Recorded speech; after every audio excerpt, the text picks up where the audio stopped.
Thanks for tuning in to this broadcast of the Resilient Advisor Podcast. My name is Jay Coulter, and joining me for this episode is my friend, Kirk Lowe of Top Advisor Marketing. On this episode, we are going to talk about his framework that's called the 14 Rules of Marketing Success. It's something he's used for years to help advisors map out their marketing program. Kirk, thanks for coming back on the podcast. Where do you get your enthusiasm from? I drink a lot of coffee, a whole lot of coffee. No, that's not true. I met you at that conference and we went for dinner, and you were delightful the whole night, by the way. You are refreshing to sit down and have a authentic conversation with, even in the midst of a conference, right? With guys like you, were running around meeting and greeting people. And that's right. Anyway, I want to start off with this quote, which says, "The trouble with being punctual is that nobody's there to appreciate it," which is why we decided to come a couple minutes late. Yeah. Right? That technical difficulty, the light's not working here for the live broadcast. Jay was, honestly, he's worried that you guys wouldn't see the wonderful stuff he's been working on with his face and his teeth and the grooming, and, the light's got to be right to...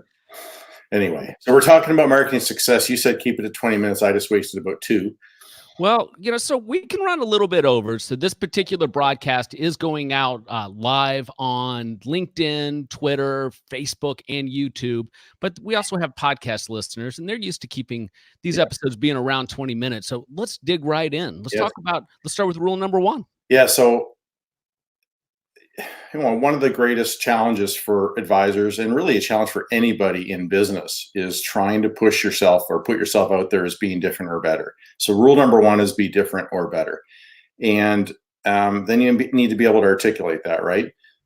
In this industry, most people offer similar products, similar services. So any way you can find. Sometimes it's hard to differentiate by service, although there's some baseline things you can do there depending on what type of advisor or what type of profession you are, or how you manage money and things like that.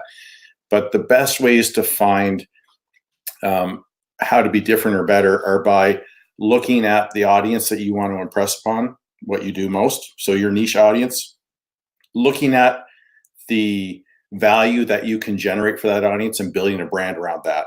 In other words, if you build a brand that's generic, even if it's a nice brand or a good brand, if it's not specific enough, that'll have some problems. And there's another rule that plays on top of that, but find a way to separate yourself is critical. And even from a marketing perspective, right? If you're going to do a lot of marketing and you sound like everybody else, I don't think you're being as effective or as efficient with that. So you got to figure that out and nail that first. It's one of the most important things. You don't need to go hire a branding person to do it necessarily. That can help take it to another level. But what you want to be able to do is to challenge yourself to fine tune, what you do, who you do it for, and what are the most relevant points, and then build a brand that's harder for other people to replicate. Kirk, let me put some real world context on what you just said for listeners. So when we were at that conference where we met in person for the first time, we'd done a podcast years ago. You said, and this was fantastic, you said, "Jay, I can't really figure out what you are. You have Resilient Advisor, where you're working with advisors. You have Resilient Wealth. Is it an RIA? Is it, are you providing subscription models?" There's a whole lot of confusion there. And over the course of the dinner, you helped my thought process on narrowing down into one brand and getting crystal clear about what the actual value proposition is. And Kirk, I have to tell you, in the last 90 days, it's gotten significantly easier for me to articulate that into the marketplace now. So the applications there and the benefits that come from that are fantastic. I do know from advisor standpoint, though, it can be hard to figure out what that particular niche or brand is. Do you have any recommendations you could give? Well, the first thing is have a lot of checks, like Zen checks, to make sure what you're answering when you ask yourself questions. But if you go to topadvisorm.com and you click on Influencer Academy, which is in the top right, I'm doing it right now so I can help you, give you the best. And you click on branding as one of the categories. There is a branding guide there, and there's also some depth questions. There's all kinds of resources there that can help you. I know we don't have a lot of time to get into this, but the most important thing is when you ask yourself a question, how are you different? What do you do? What do people care about? Your answers are likely going to be standard, and that's the way it happens. So every time you answer and it's something that you think most advisors would answer, you got to do a shot or kick yourself. One or the other. Kick yourself in the chin. I So like that a lot. yeah. So you choose whatever you want to do. The idea here is that you'll typically come up with standard answers, and that's why having somebody who's done branding or somebody that lives outside of your world can come in and kick you and say, no, everybody does that. And then you just keep going and going deeper, deeper, and deeper, understanding niche. That's what you want to do. That's what kills advisors a lot of time. They're doing brand is they keep coming up with the same stuff everybody else has. Keep working hard to find it. And sometimes it's the small things that you can turn into something way bigger. Sometimes that's hard for advisors to pinpoint, but look for the small things that matter the most to that niche audience and then run with those. And when you create value in something, because that's so specific, it's so much more difficult for a generic advisor to compete with you because they can't keep up with the value you can create for a niche. And that's one of the most important things about having a brand is you can create way more value from a content perspective than they can ever compete with. And then obviously you win all the business, the relevant business.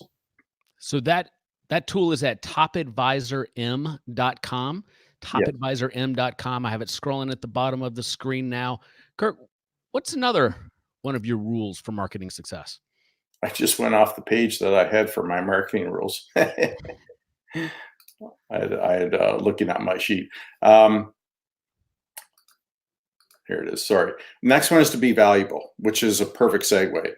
So if you, whatever your audience is, you want to make sure, look, we market and compete in the expertise economy, right? You and I and most of the listeners here. And if you're not marketing like an expert, right? And an expert markets by giving a lot of value. There's a ton of tips here today about being an expert marketer or marketing like an expert. But being valuable is about making sure that, like if I were to come on here and say, here, you're making all these mistakes and not have any help or ideas on how to help somebody, I'm not being as valuable, right? I'm tearing somebody apart. But we're going to do that and say, here's some resources or here's a tip or idea. You want to be as helpful as you possibly can. And that's really critical. The success rule is be as valuable as you possibly can. And the more niche you are, the more valuable you can be. Well, it's easier, obviously, to be valuable because the content is so specific to that particular niche. And quite frankly, it's also easier to then create that content and not have it be as generic or fluffy. Yeah. And you'll notice these keep building on each other. So rule number 3 is be relevant. So you can create more value if the content you create and the niche you understand, if what you create is more relevant to that audience. So if you're being generic, you may be mildly relevant, but when you're specific, you're wildly relevant. And that's what you want to get to. So be wildly relevant to your audience or the audience that you enjoy working with most. It's typically that aligns with making more money or more profit. But sometimes it's just about working with people who you really connect with, have a lot of fun in your practice, seem to attract and seem to be leverage you the best ways. Well, that's a win-win. Make more money and work with people you like. It's better than the opposite. Absolutely. And number 4, so rule number 4 is about being professional. So any encounter that you have with a prospect, a center of influence, or a client, you want to make sure you're always putting your best foot forward. I find this is a difficult thing for a lot of advisors. Are getting better at it, but I would assume you wouldn't let somebody in your office and have a horrible reception area and then walk back to a beautiful office, right? Just like you shouldn't have a LinkedIn profile that's not been enhanced and has a wonderful photo of you, not one from 20 years ago, which I see frequently. Or a cutout silhouette because you didn't even get a picture taken, which doesn't happen very often. But or alternatively, your website's not off the snuff, or it has pictures that have nothing to do with your brand or your audience or your region or your clients, all kinds of stuff like that. So the more professional you can be, in all areas of your business, including marketing, make a huge impact on whether or not somebody wants to work with you. And more importantly, for a lot of people, I refer you, because if they like you, but they've kind of gone past a couple of things that they didn't think were great because the referral, because of the service you offer, something like that. Anyway, somebody else might not, because your reception or your marketing, your webpage, their search for you may stop sooner if you don't cover all these angles. If that makes sense. Makes perfect sense. Makes perfect sense. What's next on your list? So number 5 is be social. And be social is about making sure that in your business, you're always out there meeting people. A lot of times advisors come to marketing companies and they say, I just need to talk to more people. Well, part of that is you being out in the world. There's different ways to meet people, making sure you have face-to-face opportunities, voice-to-voice opportunities, and then I guess internet to internet or over the internet. Put your best foot forward. Remember that if you can't meet with people and you're trying to prospect, they're going to need a lot of information about you. That's why Jay and I podcast, right? Because we can create a personal connection with people who think, this guy's pretty bright or pretty handsome, whatever it might be. And they can get to know you and feel comfortable with you. And there'll be advisors who maybe don't like, my personality, your personality. Hard to believe with you, but that's the way it goes. I know I'm filling you up today. I like doing that for friends. So, be out there, and don't forget to be out there. And sometimes you just have to schedule time to get that done. Sometimes it's just a change of pace. Being at conferences, being at community events, whether you're sponsored or not, but being there. Those are huge, really important things. And I think advisors sometimes forget about that. And these days, the administrative side of the business is such a burden that it can happen easily to people, right?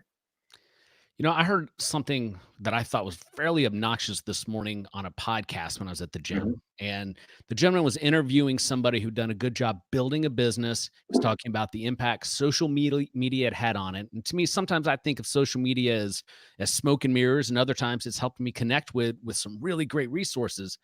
And he had said that Gary Vaynerchuk had suggested that he wants to give his $1.80 worth of advice every day. And that's giving 2 cents worth of advice 90 times a day on social media. Kirk, that is a lot of posts across the different platforms. And I'm sure he has staff that does some of it for him. Let's bring this into a real world context for financial advisors. To be social and leverage the social media part of it, what are some best practices and expectations just to be in the game? Wow, that's a big question.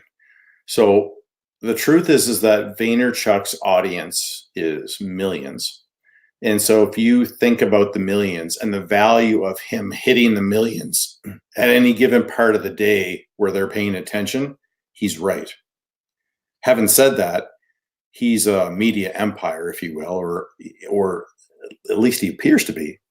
And there's a trick to how he does that, which we can talk about. But it's not really a trick. Well,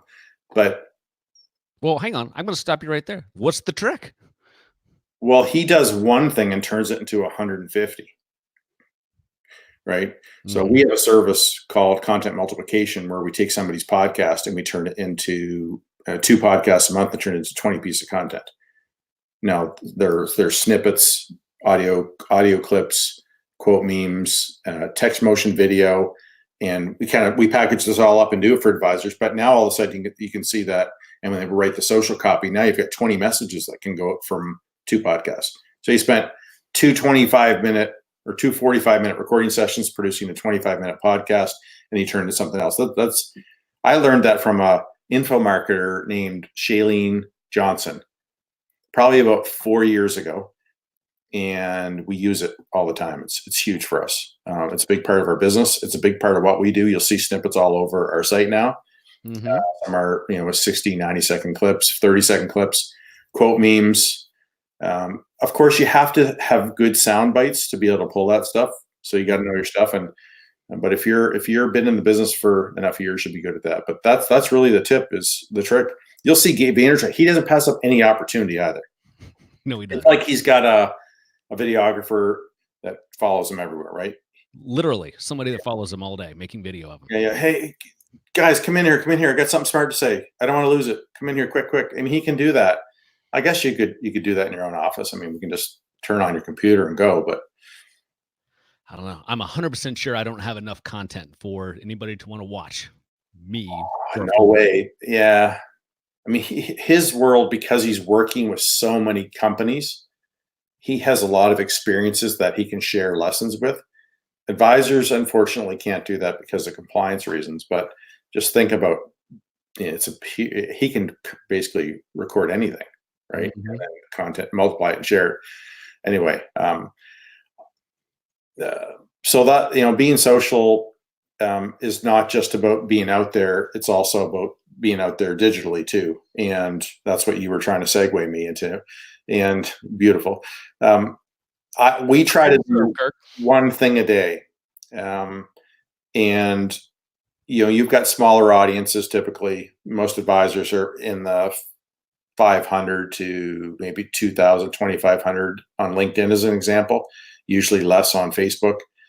But if you're there all the time, it's not just about in the moment, but it's about when they come there. And most of your clients, most of your connections on LinkedIn are going to have they're going to have, they might not have, thousands and thousands of things coming through their stream. And actually only 0.2% of people on LinkedIn actually contribute something on a monthly basis. Wait, hang on. 0.2%? Yeah. People contribute something on a monthly basis. That's amazing. Monthly, yeah. It's a really low number. Either per week or per month, it's still a very low number, right? Yeah. So it's a wonderful place. Also on LinkedIn, LinkedIn users are 11 times more likely to consume professional content than they are other places. Makes sense. So yeah, it does. But also makes sense. Light bulbs should be going off. If you got a white paper or podcast, LinkedIn is a great place to share it. You'll have a more engaged audience, and that's why everybody's loving LinkedIn, and hopefully more and more advisors are using it to leverage their business. Well, we're going to blow up this 20-minute rule I have, so I'm going to ask you another question here. Are you going to touch on email marketing throughout this list, or can we dive into it now? No, I'm not, because I'm staying higher level, but we can dig and we can do a follow-up if we need to. Well, so when you look at email marketing, building years ago, I remember somebody saying that, Jay, you really need to build an email list. And I just didn't do it. I was busy producing podcasts and trying to build the business.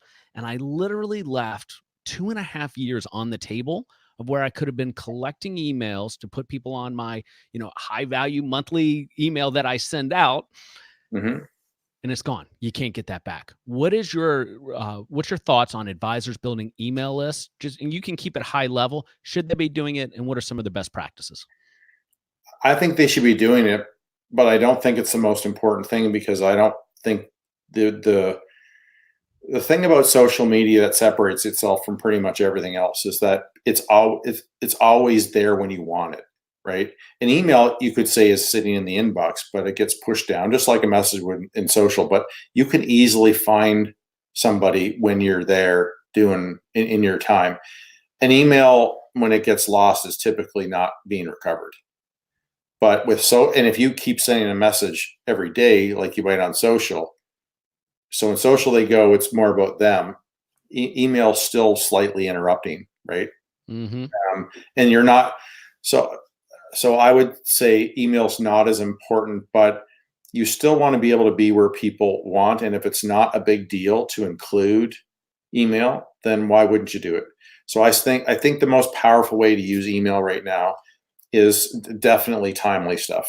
So a couple times a quarter where something important has happened in the industry or as a milestone, those are great opportunities to send an email. Because it's addressed specifically to them, and more often than not, that's the best way to do that. But the other way is to have a monthly or quarterly newsletter where you have highlights. If you send an email and there's not much value, you want to make it a little more exciting. So if you pick highlights from the last 3 months as an example, that's a better idea than trying to send, here's my latest episode, or here's my latest blog post, things like that. It's easier to have here's the best or the highlights. I think that's a better way to go with email. As far as building a list, I think anytime you're doing marketing, you're looking for synergies, right? So if you've got somebody's attention on a podcast, you can say, go to my website, download my paper on my homepage. By the way, do this, topadvisorm.com. Go down the bottom, you'll see a paper on the right-hand side about marketing and influence. Your email address will go into our system. All you'll get is an email every month from us with highlights about our newsletter, stuff like that.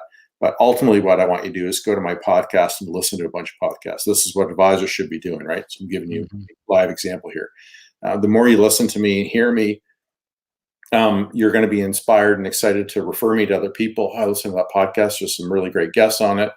So you're telling your friends and you're coming back and you're learning about our approach. And then anytime in the future, if you want to engage us, you already know everything about us.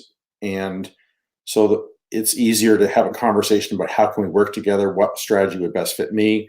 And that's a different conversation than like you do in a demo, right? Where somebody says, well, I don't really know anything about you or what you do, but somebody said I should talk to you.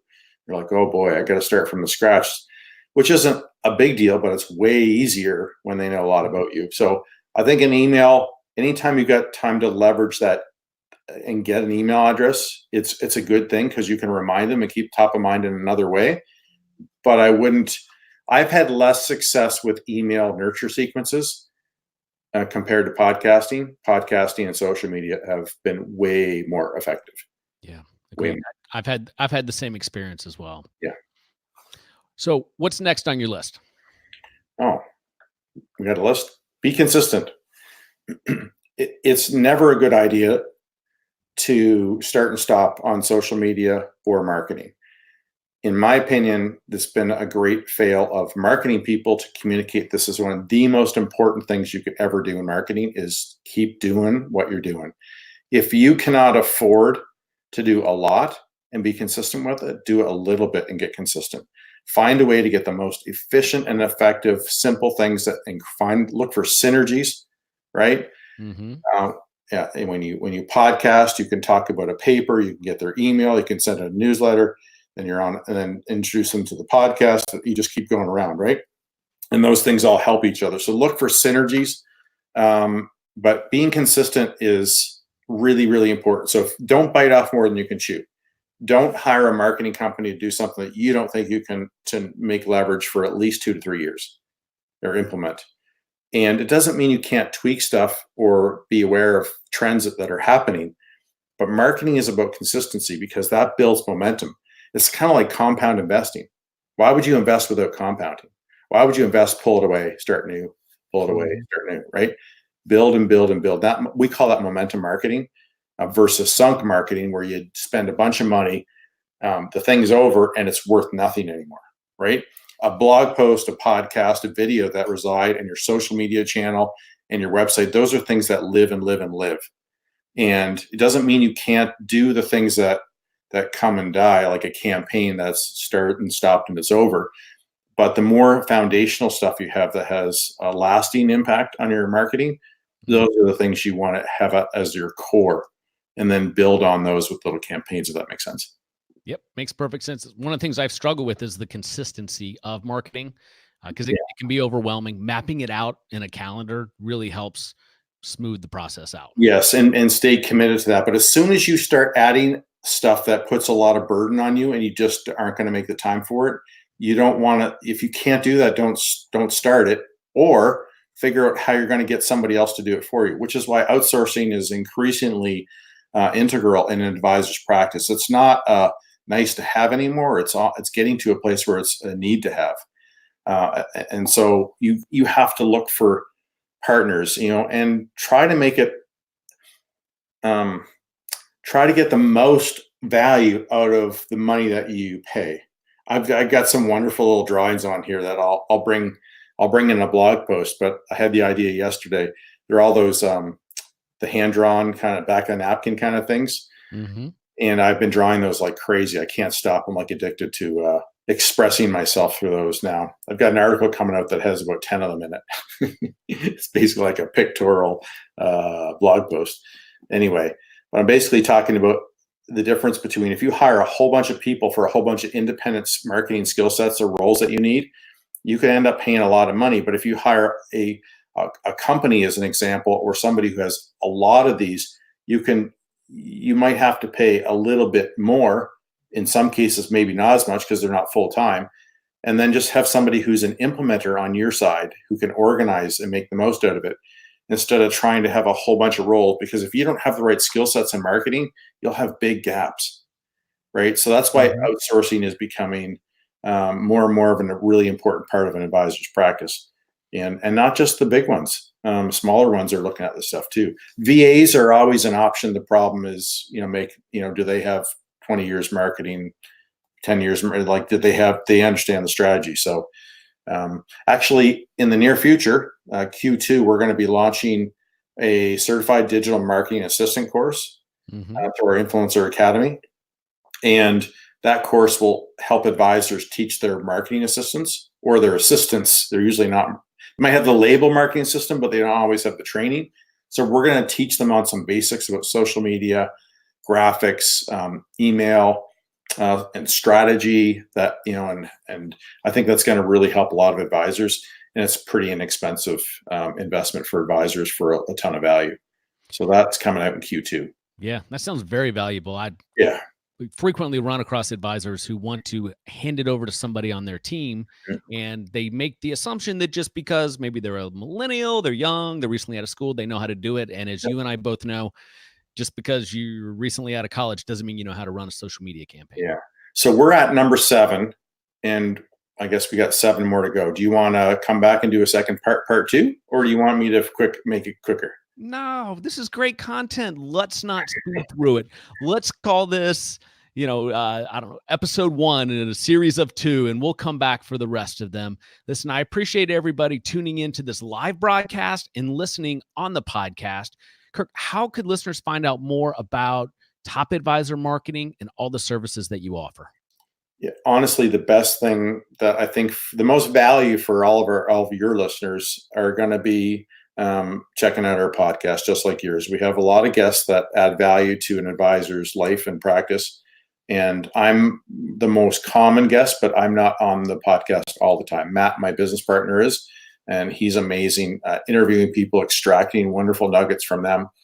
And that's the Top Advisor Marketing Podcast. That actually is the name of our company and the name of our podcast. And we put a lot into that, and I hope you like it. If you want to, you can also go to our website. We do have a bunch of resources in the Influencer Academy, which is just one of the buttons on our site, top right. And then connect with me on LinkedIn if you want to see me, share that stuff, and have announcements like our Influencer Academy courses that are coming out in Q2, things like that. We're going to keep growing here, man. We're in a wonderful place in our business where we've been providing value, but we're going to ratchet up that value for advisors and have more entry points, because right now it's more expensive to get started with us. So I get a lot of advisors say, I love listening to you guys. You've been really helpful and instrumental in me in my young career, or even in the middle of a career, but I don't have the budget to work with you yet. So we want to keep helping those people out, and building a better business model and offering a lot more value. Excellent. We didn't even get close to 20 minutes. We didn't even get close. And I bet the same thing will happen next time. Kirk, thanks for coming on. You're a wealth of information, and I learned something every time we speak. Ditto. Thanks, Jay. Thanks, everybody.